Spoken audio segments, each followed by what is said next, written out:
What's up, everybody? I'm Jesse from Plant the Spear, and thank you for tuning in to this episode. This is going to be our post early signing day and recruiting recap show. So I hope you guys enjoy it. I have some things that I'm excited to share with you on here, some graphics that I made for this episode. It was actually my original early signing day edits, but I decided to go in a different direction. But I thought they would work good for this video. Man, it's just a crazy hectic week, and leading up to yesterday, I think I made over 50 edits in the last week. So it's been pretty busy and it was exciting. Florida State wasted no time hitting the ground running with multiple commitments before 8 a.m. yesterday. So just with everything that was going on, I was going to do this video last night, but it was going to be late and I was pretty tired because I'd worked the night before. So I wanted to wait till today so I could get everything in order for you guys. Because if you know me and you know this channel, I prioritize quality over quantity and being on the spot or in the minute with that. So with that being said, we're going to talk about just some of the things that we like from this class, some of the players that they're bringing in, and just take a look at the classes as a whole. So to start with, a couple of things that I want to talk about before we get into it. And first off, that's how recruiting has changed in college football with the addition of the transfer portal. And the reason I say that is because a lot of people tend to look at Florida State's class ranking, and which is 20th currently, and they say, well, that's not good enough. You know what I mean? That's not going to cut it at a place like Florida State. And look, I'll be the first to admit Florida State does have to get a little better at high school recruiting, but I don't think it's as bad as people make it out to be, because when you factor in what they're able to do in the portal by getting quality day one starters who are plug and play ready to go, I think it's okay to have a balance between the two. Different teams and different programs are going to be in different positions when it comes to recruiting. You're going to have a team like Miami who has been in a 25-year rebuild and maybe isn't as good as they thought they were going to be. So it's okay for them to try and buy players from the high school ranks to build for down the road. I understand too that a program like Alabama, Georgia, Clemson, they have recruited a high enough level. They don't really have to hit the portal. So the thing is, when you look at Florida State is kind of in a weird position where you have enough returning veteran talent that you have a real chance to make a run next year at a conference title, at a playoff appearance, maybe even a national title, who knows. Um, but when you have something like that, it's important to remember that you almost have to approach your roster management like an NFL team. If you have enough players where you feel like you can make a Super Bowl run right now, then you don't go out and sign a bunch of rookies. You go out and get veteran players who can contribute right now and make that run. Because what's the ultimate goal? To have the number one class or to win games and put a ring on your finger? That's the point. And that's what Florida State's trying to do in 2023. They're pushing their chips into the middle for 2023 while still trying to build for the future. Because that's not to say you can just completely blow off high school recruiting or that it's not important, but it has changed. I don't think it's as crucial anymore. And the reason I say that is because when you look at high school recruiting and what you are able to get, like let's say you have a five-star guy, unless it's at wide receiver or defensive back or something like that, it's not often that they're going to contribute right away. And it's not also that common that they're going to stay for all 4 years. So realistically, if you have a high end recruit, you're probably only going to get two real years out of them anyway, maybe three tops. Well, Florida State's got, we're getting 2 years out of Johnny Wilson, 2 years out of Trey Benson. You're getting 2 years, 3 years out of a lot of your transfers. So to me, I don't see it as a downside. I think you can reduce some of the shortcomings in high school recruitings as far as busts and things like that by evaluating kids based on college film against college competition. So you don't have to worry about, this guy didn't play in a great high school region, or this guy didn't have great teammates, so maybe he doesn't look as good, or whatever. They're harder to evaluate. I think you get a more fair evaluation. And you also get a player who's been in a college level strength and conditioning and nutrition program for at least a year. So you get more of a ready-made player who can contribute right now while also bridging the gap for the future, while the young players that you're getting have time to develop and wait until they're ready. You don't have to force them into action. And so I do think the portal has changed the way recruiting is done. And I think that's important to remember when you look at how this class shapes up for Florida State. Because again, when you talk about building a roster, to me, it's not always about chasing the highest star rating. It's not about having the highest ranked class. It's about finding players who fill and address needs on your roster, who fit your system, fit your culture, who want to be there. And that is, to me, more important than the star rating beside your name, especially with NIL involved, where some of these may just be a lot of it about money. And so I do like what Florida State's doing. I do like their approach for recruiting now by being willing to go into the portal, by being one of the staffs who's adapting with the times and willing to go into the portal to get guys that can contribute right now and also allow some of the young players that we're excited about to develop, because I do feel like Florida State has a good core nucleus of young talent. It's just some of those guys need to be developed and not forced into playing too early, which is something we've seen in the past that can ruin guys. So that's just something. Like I said, when you see number 20 by the rank in their class, don't get discouraged. Like, there's still a lot of pieces in this class that I'm excited about, and I do think that they got some really good guys. Of course, you lost one player, and it is what it is. And do keep in mind, guys, like, we're not here to bash anybody. It's their decision to go to whatever college they want to go to. There were a lot of dreams fulfilled by these kids yesterday. It's an exciting day for them, an exciting time for them, and I'm not here to judge them for picking a different college than the one I cheer for. It's a bigger picture than that. So kids are going to come, kids are going to go. There's no guarantee that Keldrick Falk is even going to be on Auburn's roster in 2 years, or that he would have been on yours. So who's to say that if Auburn wasn't a dumpster fire a few, the last few years, that he was even at Florida State, committed to Florida State. And it's also a player at a position who you already have two guys that I'm excited about that signed yesterday. So it's an unfortunate loss. I'm not trying to just play it off like it's nothing, but it is what it is. Like, that's part of recruiting. You were able to hold on to literally everyone else. So I do think it was a successful day for Florida State and an exciting day as you get to meet the future of your program and welcome in a lot of new Noles to the Florida State family. So we're going to start by the overall class and just taking a look at them. So Florida State does bring in 23 total players, 16 from the high school ranks and 7 transfers, including Keziah Holmes, who is already on campus. But because he transferred so late in the year, he goes to the 2023 class. So I have on here class ranking of 19th. It was updated after I made this to 20th, third in the ACC. So again, you're still top 3 in your conference. And we understand that one of the teams ahead of you, if it wasn't for a billionaire booster, probably wouldn't be ahead of you in the rankings there. So, and to be honest, that's fine. They can do if that system they think is going to work for them, have fun, because I don't feel it's sustainable. I don't feel you have the edge in coaching, and so, like, if there's one program I'm not overly worried about stocking the roster, it's Miami, because I still think you'll be okay there. But anyway, so their transfer class is second, and the reason I bring that up even is because Florida State right now is at a point where they're trying to get back on top of the conference. They're trying to take back the ACC, and we've seen the play on the field catch up. But now, we got to see the recruiting take over too, because, to catch Clemson, you are going to need to get some high end guys there. Uh, but again, Florida State is making up that ground, and the success that they had on the field this year isn't going to pay a whole lot of dividends with 2023. That's going to be more where you see 24 and 25, because you haven't had time to sell that.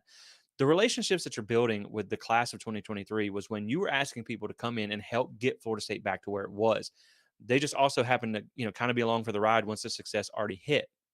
But now that you can walk into a living room and you can say, look, we won 9 regular season games, maybe a 10th game. Maybe Mike Norvell walks into a living room next year with a ACC championship ring on his finger or something like that. Like, that is going to pay dividends going forward. And that's why you see Florida State has a top 5 class in 2024. So looking at the high school recruits for Florida State, some guy you have 5-star wide receiver Hakeem Williams, 4-star offensive lineman Lucas Simmons. You get Blake Nicholson, who's a 4-star linebacker, Keith Sampson Jr., a player I'm excited about, Lamont Green Jr. You see all these names, and they have some really good names here. When you look at the transfer ranks, you have Keziah Holmes, Keandre Jones, Jaheim Bell, Daryl Jackson, Casey Roddick, Jeremiah Byers, and Kyle Morlock, all guys who look to be day one contributors for you. So there's a lot here that I'm excited about. And when you talk about transfer portal versus high school recruiting, and we're going to get into Tribe 23 in just a second, we're going to go player by player and just I'm going to share some of my notes on them, some of the guys I'm excited about, and things like that. But one of the things people always bring up, address, or a question to me is, do you think that this is sustainable by going through the portal? And I do think, first off, I think there's not enough data because a lot of people like to say it's not sustainable before they even know the answer to that. And to me, I just don't think the portal's been around long enough for you to be able to say that. Because when you look at what the portal has been able to do, like if you look at the two paths that people like to say are unsustainable, one of them is leaning to the portal, and one of them is overpaying to get these high school recruits now that NIL is available. And to me, I think the way Mike Norvell and Florida State has went about it, when you compare it to a program like Texas A&M, to me, this model seems more sustainable. Not only did you take your program from 3-6 to 9, potentially 10-3, by leaning on the portal, by getting these transfers, a lot of these guys also return, and you saw them want to play for each other. They know what's on the cusp in 2023 for Florida State, and they want to be a part of that. And that's another issue that's been raised to me is, well, how does the culture work when you're bringing in a bunch of transfers? And the transfer portal, I feel like, gets an unfair kind of rap of being a bunch of bad guys, problem guys who are maybe looking for a fresh start at a new program. And that's not necessarily the case. You have a lot of good guys who are just looking for a different opportunity for various reasons. And so you that comes back to what I was just talking about, where look at Texas A&M. Now, I don't know if they bought their recruits. Nick Saban sure does seem to think so. And, Jimbo got awfully defensive about it, but it's likely. And so when you look at what they were able to do to get those classes and bring in those, high priced recruits or whatever you want to call them, now you went from 9-4 in Jimbo's first year down to 5-7, and half your team's in the portal. So to me, what looks more sustainable and what looks like a better path as far as developing culture? To me, I don't see an issue with these portal guys. I don't see that because they've already had that one stop. They realize this next stop has to work for them. They have to make that work. And so, they're more about their business when they recruit. They're not worried about taking pictures in a rented Lambo on the field and all the NIL does and stuff. They want to know more what you can do for me and what I can do for you, which is what we saw with Jermaine Johnson. And so I do think that that is something that I just wanted to address real quick, that I don't have an issue with the approach that the staff is taking to build their roster. They manage it for the short term and the long term, and they are so big on guys that fit their culture and their system and want to be at Florida State that we saw how bad it was when there was a broken culture at Florida State. And so to me, there's more to it than just star chasing and getting the highest ranked recruit, because you can have the highest ranked class at the end of the year. That's fine. But I'd rather be the highest ranked team at the end of the year, because that's what matters more. And you could, like, say Miami finishes with a top 5 class and half their players hit the portal like they did in Texas A&M. All that was for nothing. And how long are these, rich boosters going to keep spending their money on guys who might not stay, because you don't get a guarantee with that. So to me, again, like I said, that is something that I just wanted to discuss, because the transfer portal does change the game a little bit. I mean, when you look at what Florida State got out of the portal this year, you landed two of the top three tight ends who are going to be day one impact players for you. You landed the number 2 offensive tackle, who was a all conference first team player at UTEP. You landed the number 5 interior offensive lineman, who has 30 starts at the Power 5 level. You landed the number 18 offensive tackle, who has 22 starts in the SEC West. So you're able to get guys who are able to come in right now and make a difference. And to me, I'm okay with that, because if you feel like a staff can evaluate, and I believe this staff can, if they can evaluate and find those gems, then it's okay for me to go and have them evaluate players based on what they're seeing on college level film and even at the high school ranks. If they feel like a 3-star or a 4-star who fits their needs and fills a need for them, and fits what they're trying to do, is what I'm looking for, and they work better than, say, a 5-star recruit who's only looking for a bag, man, I'm okay with that. Like, I think that is a better recipe for success than the other way around. So, again, to me, I think they did really good with this class. Um, Norvell said in his presser that they were able to hit most of their top targets at many positions. So they were able to get the guys that they felt fit their system and were going to fill those needs for them. So they hit on a lot of the players that they wanted, which is good to hear. A lot of people like to focus on what they didn't get and make videos about are we going to get Travis Hunter and things like that? Like, I'm not here to talk about that. I'm not here to talk about Keldrick Falk and Travis Hunter. I'm here to talk about the players we did get because that's who I'm excited about. That's who's on the roster. And so that's what we're going to talk about today. But again, like I said, the culture pays so many dividends going forward because another thing Mike Norvell mentioned was how the players that are currently on this roster, when he would go to do recruiting visits in home, the players he's recruiting would talk about players who are currently in the locker room were recruiting them, telling them why they need to come here. And if you want a perfect example of why transfer portal doesn't kill your culture, Maurice, this is an example that Norvell brought up when Maurice Smith was your starting center and they brought in Caden Lyles to essentially take his job. Maurice Smith was his host on campus. So like you hosted the guy who's coming in trying to take your job. But, it's competition breeds excellence. And if you're scared of competition, you don't really belong on a football field anyway. So I don't think that this is an issue. I think it's when you see them able to load up multiple offensive linemen, I think it's just everybody, they want to come in and compete and they want to be part of a team. And I think that speaks to what they've been able to build at Florida State. And then, like I said, you still have a good core of young talent that you're building. So, you're able to address the right now and the future. So I do like that mixture there. So, again, just when you take things in whole, like the big offensive line class they got last year, and some of the other players that they got, and you look at who they got this year, and then you look at the class they're building in 2024. I think when you combine it all together, I think there's plenty of reason to be excited about the players that they do have and the players that they're getting. You have absolutely stocked the trenches, especially on offense. And when's the last time we've been able to be this excited about the offensive line at Florida State? I mean, Alex Atkins is a miracle worker, and I hope he loves living in Tallahassee and wants to retire here because we need to keep him around for as long as we possibly can. Because this guy, when he gets on someone, it is over. That is his guy. So I do love what they're doing on the offensive line there, and you also.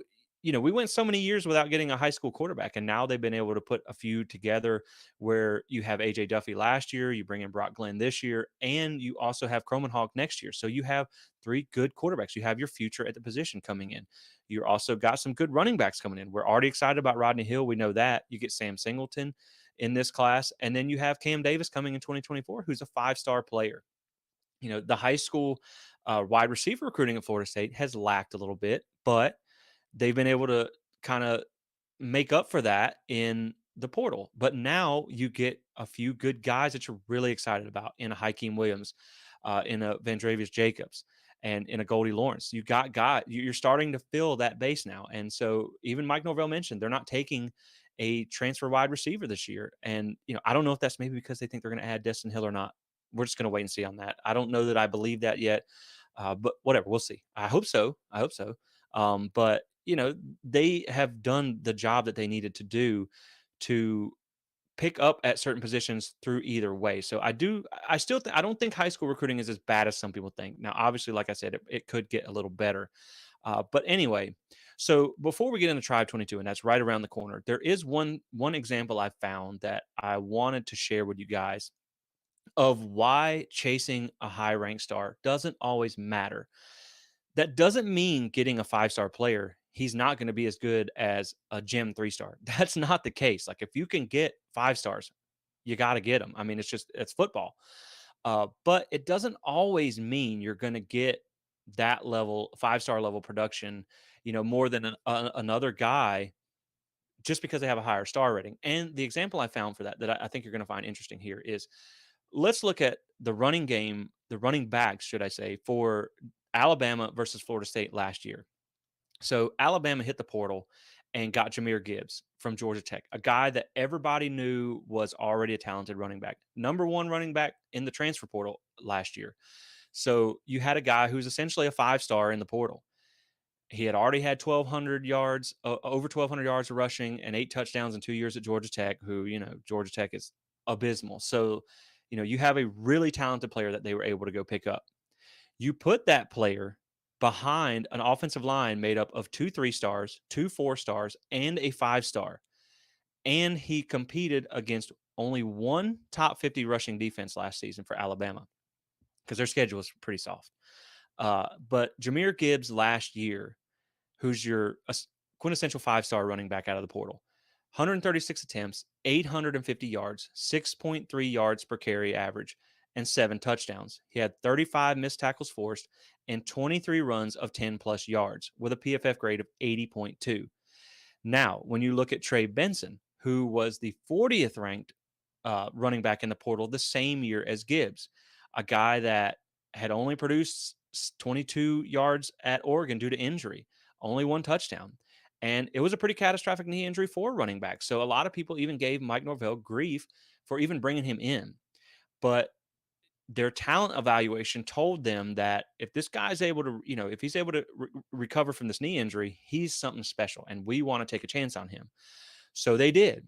And now when you look at Trey Benson last year, he competed or he ran behind an offensive line that was made up of all 5 3 star players. So not quite the star ranking that Alabama has up front. He also competed against 5 top 50 rushing defenses. So 4 more than they did at Alabama. And you also had another one of the rushing defenses that was sitting right there at 52. So last year, Trey Benson had 141 carries for 969 yards, averaging 6.9 yards per carry and 9 touchdowns on the ground. He had an absolute insane number of 77 missed tackles forced, 30 runs of 10 plus yards, and a PFF grade of 91.2, all while splitting carries with 2 other talented backs. So that's a great example, guys, of why you don't always have to land the 5 star guys to get 5 star production, because this is living proof right here of where you can take a little bit of an underrated gem and turn them into that 5 star production, that 5 star talent. And so that's why I'm excited about the talent evaluation that the staff is able to do, and that's why I'm so excited about the pieces that they're able to get. And so, with that said, we're going to go ahead and get into Tribe 23 and go player by player and just kind of talk about some notes that I have on each one. Before we get started, I will say that the height and weight on some of these guys will vary. It depends on where you pull it from. Most of the ones that I'm going to say speak is going to be the updated thing. Some of the graphics may be, a little different. Either way, you guys get the point of that. But this is also the original edit that I made for National Signing Day. It was kind of a theme thing, so I'm excited to share it with you guys. But Mike Norvell coins this system built for playmakers, and so I kind of tried to come up with something for like trading cards, sports cards, or something like that. It's kind of a hot item now, and so this is my Try 23 Playmaker pack, and we're going to start with the crown jewel of the class, and that is Hakeem Williams. So he comes in 5 star wide receiver out of Fort Lauderdale, Florida, standing at 6'3", 215 pounds. And he is the number 3 wide receiver in the 2023 class. And this is a guy that he has the tools to be able to contribute day one. And Mike Norvell addressed that. He said, you're going to trust me, you're going to see Hakeem Williams on the field next year. And so this was a huge get for Florida State to, there was a lot of talk, and he even addressed this, Hakeem did, where Mario Cristobal was blowing his phone up. I think he even got called from Dion and things like that. A lot of people were trying to steal him away from Florida State at the last hour, and he stayed firm with Florida State, it's exciting. And he may be my favorite Seminole now, just because after he signed, he said, there's no Travis Hunter over here. I'm here to work and I'm here for Florida State. So that was just kind of an awesome little statement there, kind of a little thorn in the side at the end. Rub a little dirt on him. So I do love, I just love his attitude, and I love what he brings to the table. So he is a dual sport athlete who's got both the size and all the tools you want in a receiver.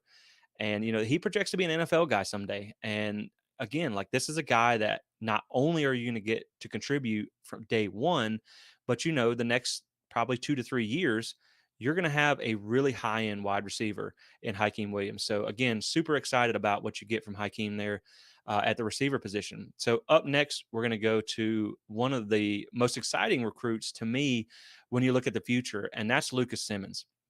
Now, we already know they were able to stack this the line of scrimmage on offense with the previous classes, but Lucas Simmons is one of the to me one of the highest upside guys that you've been able to bring in the past few years. And when you look at his build, he's a four-star offensive tackle who comes in at 6'7", 295 pounds, 10th rated overall tackle at the position. He's still new to playing American football. It's only been a few years. He grew up in Stockholm, Sweden, and really didn't get interested in football until later in his high school years because of his size. He was naturally drawn to that, and he's built like a true offensive tackle. 6'7", long legs, long arms. He's got a huge wingspan. So this is a guy that he's going to have to develop. You probably won't see him for the next year, maybe even two, because he's still learning the game of American football. But if you've only been playing a couple years and you're already a high rated 4-star, that just goes to tell you what his ceiling can be and what people see in him already. So this was another big get for Florida State, and of course Alex Atkins. And so this is a player I'm really excited about that once he gets developed can be a multi-year starter for you with NFL potential. And when you say offensive lineman, Florida State and NFL in the same sentence, it almost sounds like you're just making stuff up. But I mean, it's we finally are getting some guys, with Armella and Lucas Simmons. Like you got some guys up front that to really be excited about. So Lucas Simmons is again a player that I'm really looking forward to seeing in garnet and gold. Up next is Blake Nicholson on the defensive side, could be the offensive side as well. He is a 4-star linebacker out of California, 6'2", 215 pounds.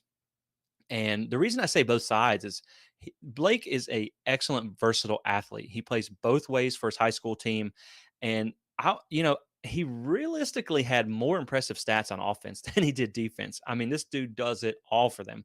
I can't quote the numbers right now without trying to pull them up, but I want to say it was something over like 2,000 all-purpose yards last season alone. So this is the guy that will be able to contribute on both sides of the ball. He did mention throughout his recruitment that Mike Norvell mentioned he can get him the ball as well. He can get him involved on offense, like we saw with DJ Lundy in some goal line packages. So I think this is a guy you'll see contribute on both sides. But again, you have a good quality linebacker here. He looks like a linebacker. He's built like a linebacker.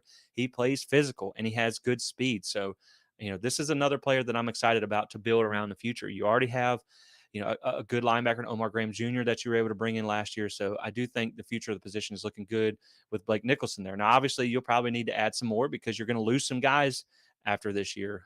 But this was a really good one to bring in. And, now with you bringing back Tatum Bethune and Kalen DeLoach, that he'll be able to he'll be able to get experience this year, but you won't have to rely on that young talent, which is another reason why I always say that I love the portal, because now you don't have to rely on those young players in a pressure situation when you're trying to make a run for the ACC or for the playoffs. You're able to let those guys get in some garbage time or whatever. Or if they're so like Azaria Thomas, if they're so good you can't keep them off the field, you can go ahead and get them in there. But you don't have to rely on freshman mistakes, which we did see out of them sometimes this year. So excited about what Blake brings to the table. And keeping it on the defensive side, up next we have Keith Sampson Jr., defensive lineman, 4-star out of New Bern, North Carolina, 6'3", 285 pounds. He's an underrated player, in my opinion. North Carolina 4A Defensive Player of the Year. Moves very well for his size. He has a good motor and plays physical. And I read a bunch of recruiting profiles and I watched some huddles and stuff like that to come up with my notes on these players. So this is my take on everybody here. So I don't always have the inside track, but I always keep that real with you guys about. I just try and provide my own authentic coverage here.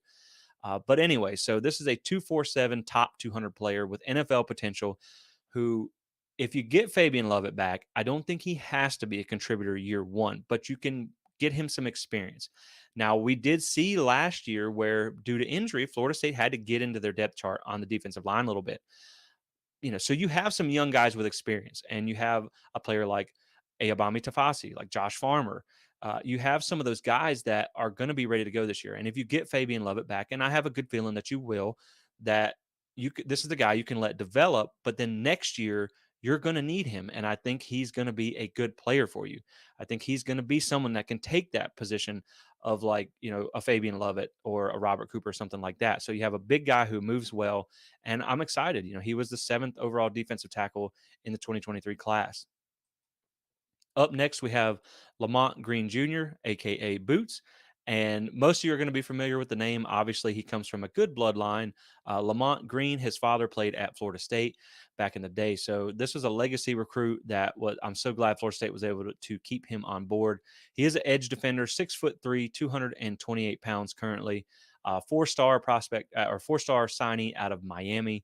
And he's got a good get off, good length, and good bend. He had a dominant senior season off the edge with 20 sacks. So this is a real productive high school player that I think is going to translate well for Florida State. Now, obviously, we're still waiting on the news of Jared Verse, and you also have Patrick Payton, who's turned into a really good player.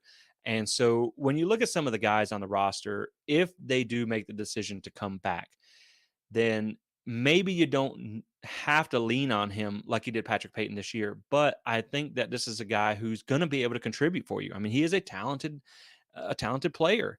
And so if Versay does come back, but then he's going to be gone next year, or if he does leave and you do have to see him on the field, this is a guy that I think even as a freshman can make an impact. But, again, you get a year or so down the road, this is going to be a good player for you.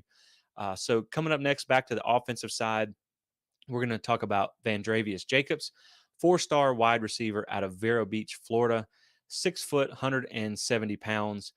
He is the number 41 receiver in the class. So the thing that first comes to mind with Jacobs for me is speed. This is a guy who can take the top off of defenses, which is something Florida State has not really had in the past.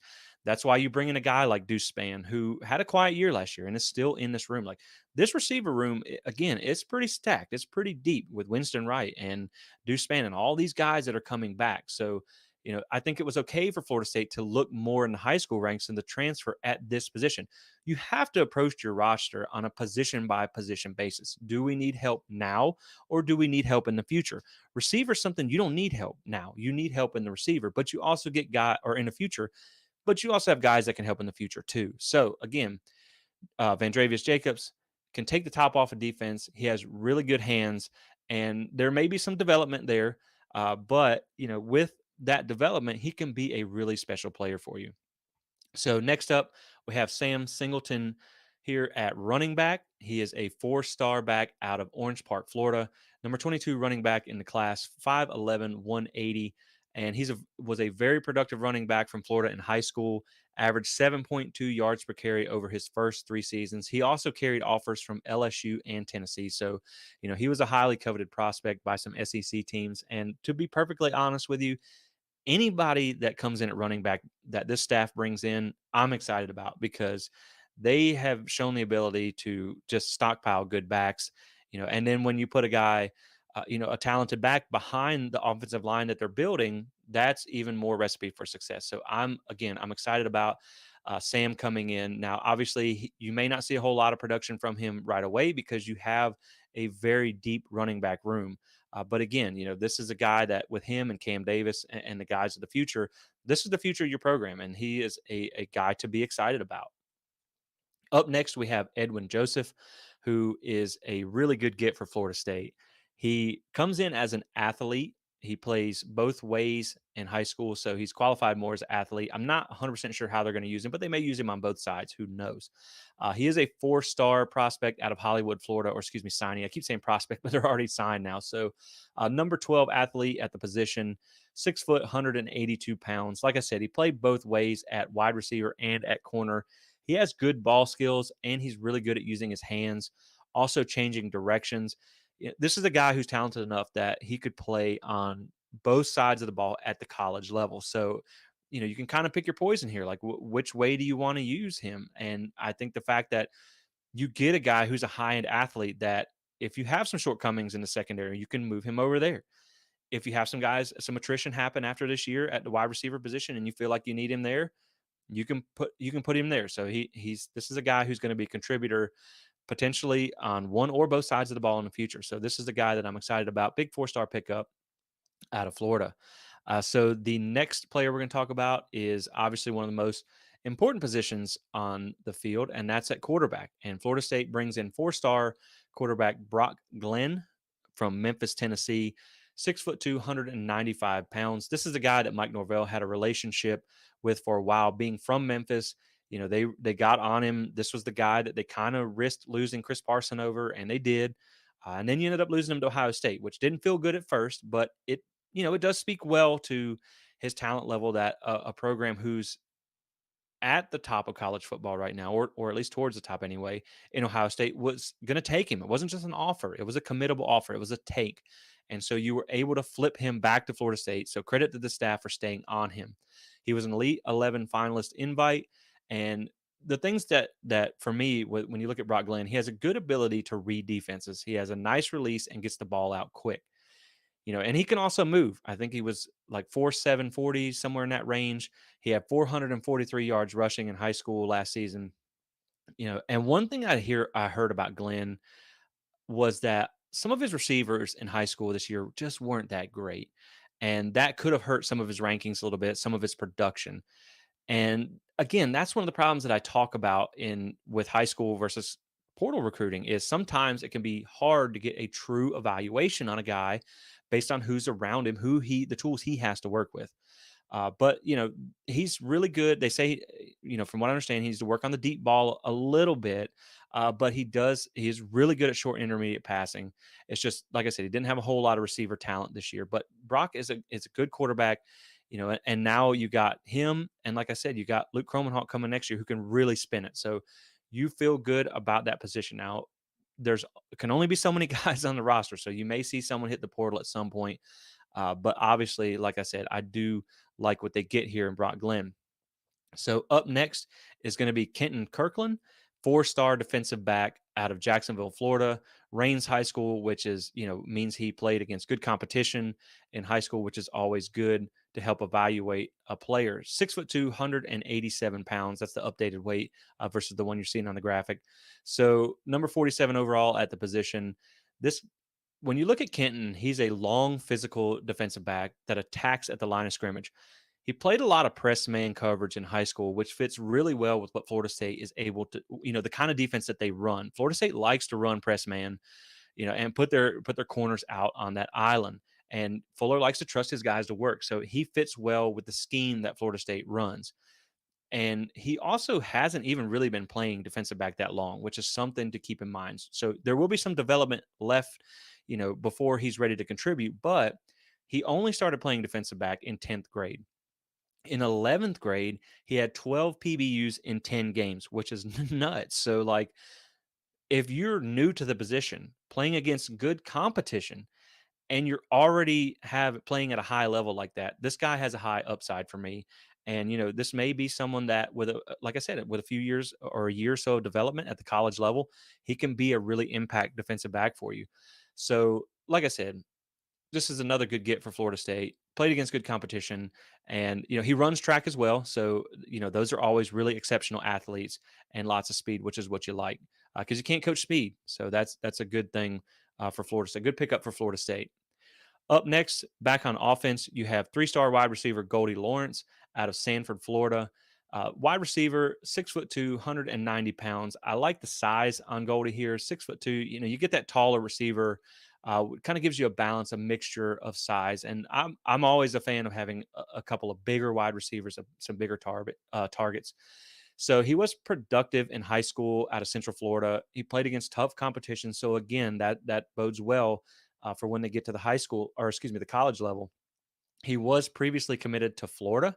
So not only do you kind of get the steal one from your in-state rival, which all that happened before the coaching change, but you also get a good player too. Now he's a good route runner, and like we said, he has good size at 6'2", 190. His junior year, I didn't see senior year stats, but his junior year, he caught 54 passes for 782 yards and 11 receiving touchdowns. I'll take that all day long. So, I mean, if you can translate those numbers to college, I'll take that. 10 times out of 10. Up next, we're going to talk about a JUCO signee, Jaden Jones. This is a edge defender who has good size at 6'6", 240 pounds.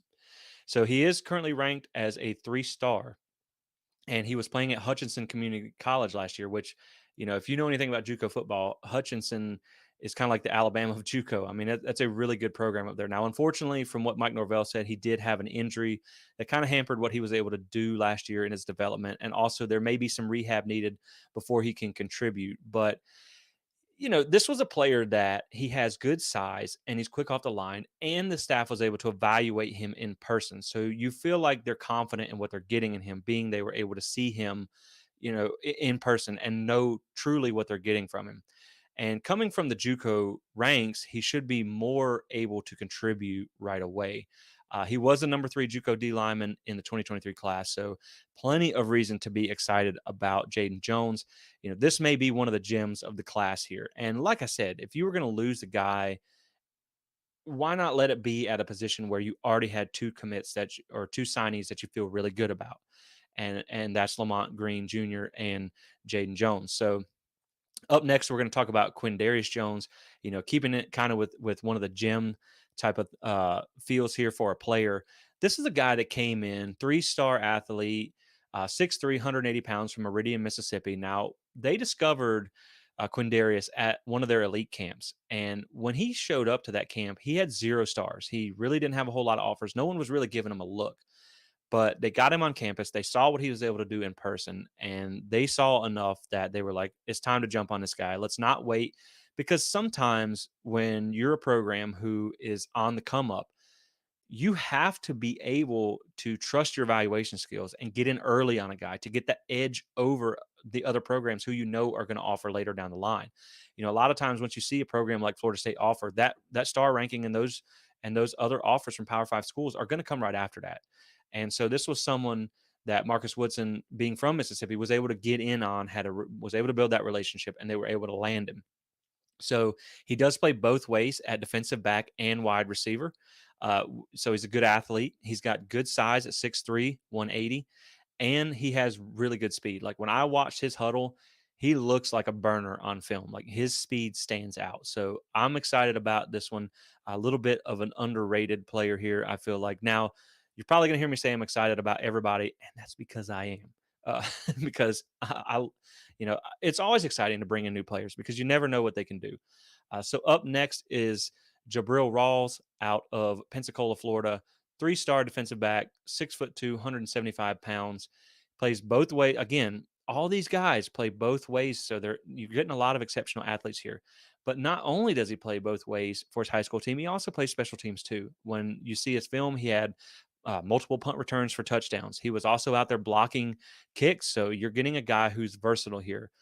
One thing that stood out to me on film was his length. He is tall. Like I know he's only 6'2", but he looks tall on film. So like he's got size, and that plays well into his ability to high point a ball, which is another thing that stood out to me on his huddle film. On offense, he's able to go up over a smaller defensive back and take the ball away from them. And on defense, there was multiple instances where he's able to get a pass breakup by just being able to get up and high point the ball better than the receiver. Also, I saw a few interceptions where he did the same thing. He just got in front of the receiver and was able to high point the ball. So he's also a physical player that seems to really enjoy contact. I mean, he liked to lay the wood out there when you watched his tape.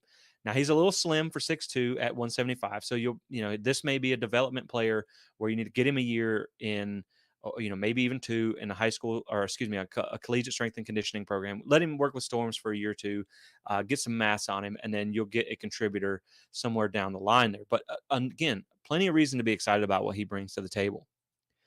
One of the most interesting prospects is, or signing. I keep saying prospects. I don't know why, but one of the most interesting new Seminoles that we're going to talk about is offensive lineman Chris Otto. Now, this had to be a fun recruitment for Alex Atkins, and I believe he even made the comment about it, getting to go to Key West because that's where Otto comes from. What better way to be like, hey Mike, I'm gonna go see this recruit down in Key West for a couple of days. Like that sounds pretty good to me. So I'm a little envious of Atkins there, but 6'5", 290 pounds, and This is going to be a hidden gem here. This is one of the biggest hidden gems to me in this class. Good size at 6'5", 290. He is a physical player. When I watched his tape, if you were looking for him, just look for the defender who's on their back, and chances are he's right there because he put almost every single play clip I watched, he put someone on their back. Now I know it's a highlight clip, I get that, but this guy was an absolute pancake factory in high school. Now, one thing I did hear was, or that I, from what I understand anyway, was that he didn't play against the best competition on a consistent basis. So there may be a little bit left there with seeing how he translates over to the college level, but this is probably more of a development project anyway that you're going to see probably about 2 years down the road. But again, he was also good at climbing to the next level. So he's able to move, he's got good size, and he's a physical player. The thing that stands out about Chris Otto, probably more than anything, is his intelligence and how smart this kid is. When you can carry an offer from Stanford and Princeton, you are a high intelligence guy, which is very important on the offensive line in learning your assignments and knowing what to do. So I'm excited about what he can bring to the table. Like I said, you're probably going to need some development there, but this is a guy who, to me, in the future, can certainly be a contributor. You know, when you look at, you're bringing in this guy and you're bringing in uh, Lucas Simmons, and so this is the future of your offensive line. And I really like Chris Otto. He was a late addition to the class, but I do think he was a good pickup for Florida State. Rounding out the high school recruits, we're going to go to a linebacker, 3-star player out of Duluth, Georgia, DeMarco Ward. Good size, coming in at 6'2", 210 pounds. Now, he was a multi-year starter. Like, before you worry about, oh, it's a 3-star. This guy is a multi-year starter at linebacker on a team that plays Georgia 7A high school football. That's no slouch. Now, that's good competition. So he played, against tough teams in high school, and he was productive there as well. So multi-sport athlete, also runs track and plays basketball. When I watched his tape, what stood out to me, he's strong and physical. Like, when he hits, he hits. Now you're going to feel it. But he's also a smart player. He's someone that wasn't faked out by a lot of run fakes or things like that. He was able to read screens and able to, he has very good instincts at the linebacker position. So that's something that I was excited about when I watched his tape. It's like, man, this guy, he's always around the ball. And so I think he does bring, it's a good pickup for the Noles. And, like I said, you already got some linebackers that you feel good about, this year and next year. But this is another one of those that I'm really, I think you get him a little bit of a development, and then down the road, you got a good player. So now getting over to the transfer side of things, first up is 4-star offensive. Well, he's a 4-star coming out of high school, but offensive lineman Keandre Jones out of Auburn. 6'4", 340 pounds. So he's got all the size you want for an interior offensive lineman. 1,598 snaps of experience. Like I said, he was a 4-star coming out of high school. So he was a multi-game starter in the SEC West, which is obviously tough competition. Only allowed 2 sacks in his entire career. That's insane. And he only allowed 8 pressures last season. His PFF grade for 2021 was 71.1. Now, it did drop off to 53 last season, but keep in mind, Auburn was an absolute dumpster fire. So I don't know what happened there, but, you know, I'm not going to judge him just off of that. But he did one thing when I was looking through his stats that stood out. In 2021, he started the games for Auburn against Georgia and Alabama. Now, those are two programs that are known for being dominant in the trenches, especially on the defensive line. And in those two games combined, he allowed 2 pressures and no sacks. So I'm pretty excited about what this guy brings to the table and what he can fill that need, which they have with Dylan Gibbons leaving and Dimitri Emmanuel leaving. You need help on the interior offensive line, and boom, you got it right here. So I think he's a guy that can come in and contribute day one for you and be an impact player. So up next, we're going to talk about another offensive lineman that I'm really excited about. And when I made this edit, I love his picture. Uh, he just looks like a werewolf, or a very angry one. Like, would you want to try and rush against that guy? Because I don't. You know what I mean? Like, he looks like what you want from an offensive lineman, but 6'6", 290 pounds. That's an updated height and weight there. Comes in from UTEP. This is the number 2 offensive tackle in the transfer portal. He was a first team all conference player at UTEP and has almost 2,000 snaps of experience.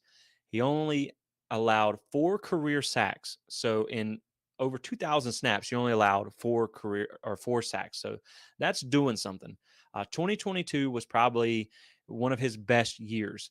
He allowed 0 sacks and only 8 total pressures, and he had a PFF grade of 79.1, which is really high for an offensive lineman. So tons of reason to be excited about a guy that you get to come in and be a plug and play day one impact player for this offensive line. I mean, guys, this is the most excited I've been about an offensive line at Florida State since I can't, maybe 2013 or something like that. Because you have a really host of good young guys that are coming up, and we don't know if they're ready yet. That's something that Alex Atkins knows, but certainly a guy like Armella, or a couple of the other guys are going to be ready to contribute soon, if not now.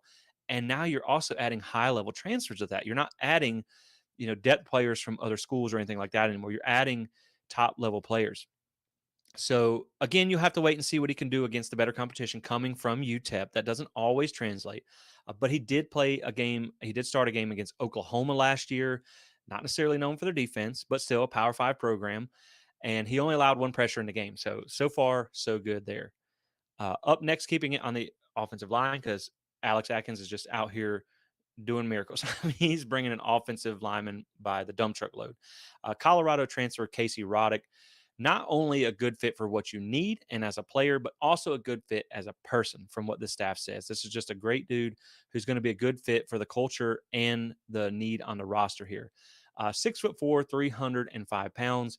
I know Colorado wasn't a great program last year, but that doesn't mean he can't be a great player because he is the number 5 interior offensive line in the portal, multi-year starter at the Power 5 level with over 2,000 snaps of experience. 2022 was his best season yet in college. He only allowed 1 sack and 6 total pressures with a PFF grade of 65.3. Now, the thing is, he had a stellar pass blocking grade of 82.9.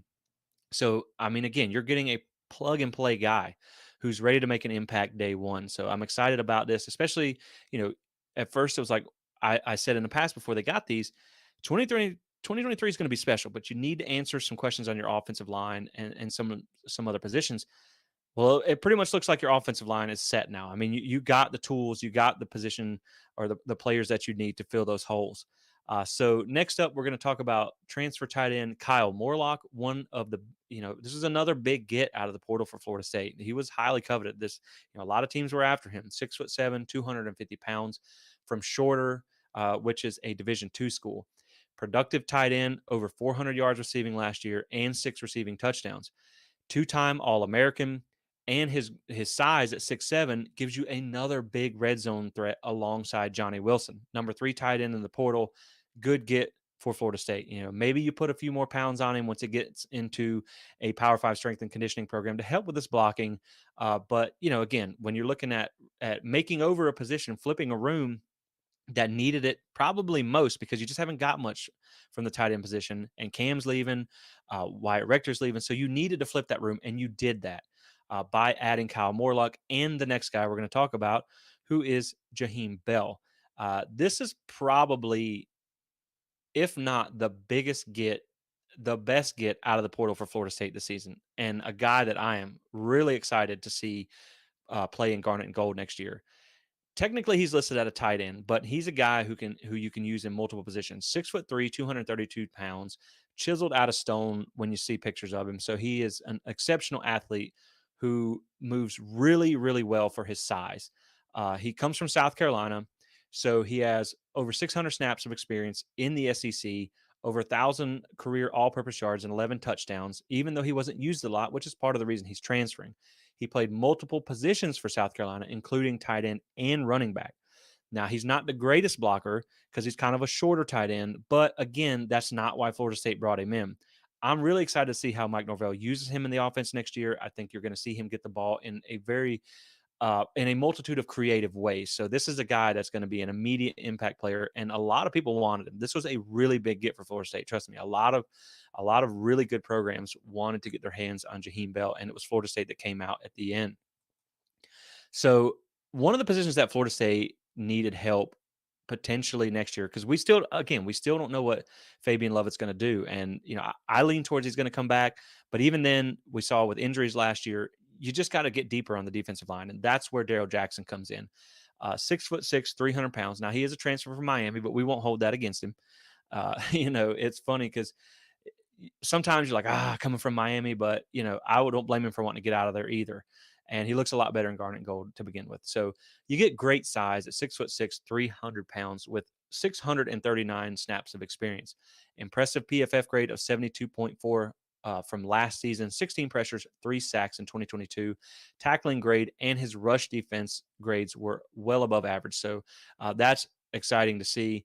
And if you get Fabian Lovett to come back, you already know you're losing Robert Cooper, but this is a guy that can make again a day one impact starter for you on the defensive line. Obviously, they're still pursuing some other guys there, but this is a good get for Florida State, and he still has multiple years of eligibility left. Now he does need to get a waiver to play this year, but they do feel good about that. So, Daryl Jackson was a good pickup for them on the defensive line. Now at running back, the last one we're going to talk about here is Keziah Holmes. Like we said, he's already on campus, already been practicing with the team, but he does count as part of this class. So 6 foot, 211 pounds is my updated height and weight here. Coming from Penn State, he was a 4-star player out of high school, coming from Cocoa, Florida.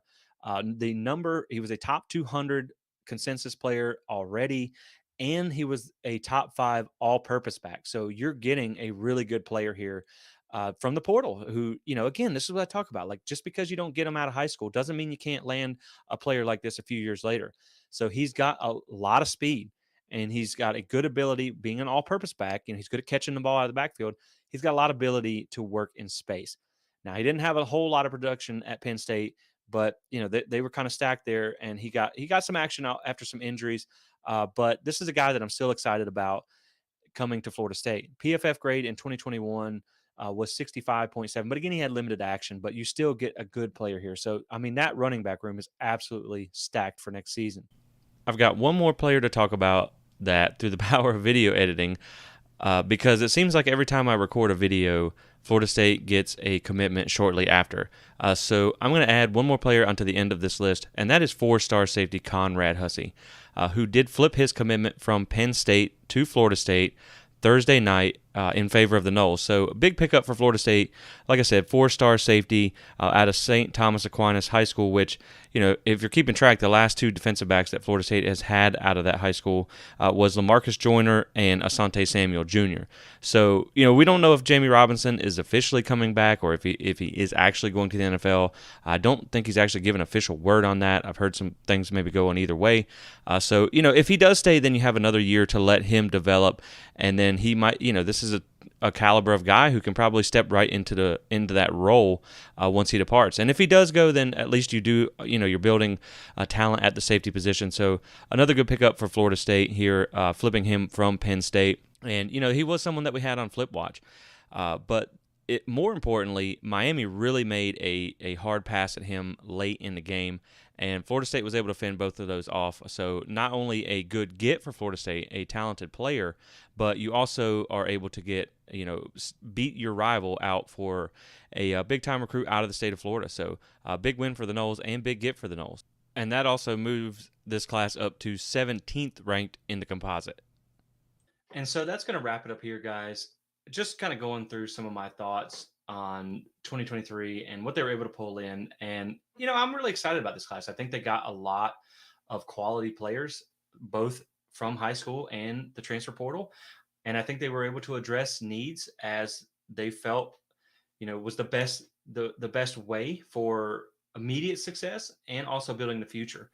And, because I'm sure they want to be around here for a while. So they're not just going to completely ignore high school recruiting, but I feel like they did a good job.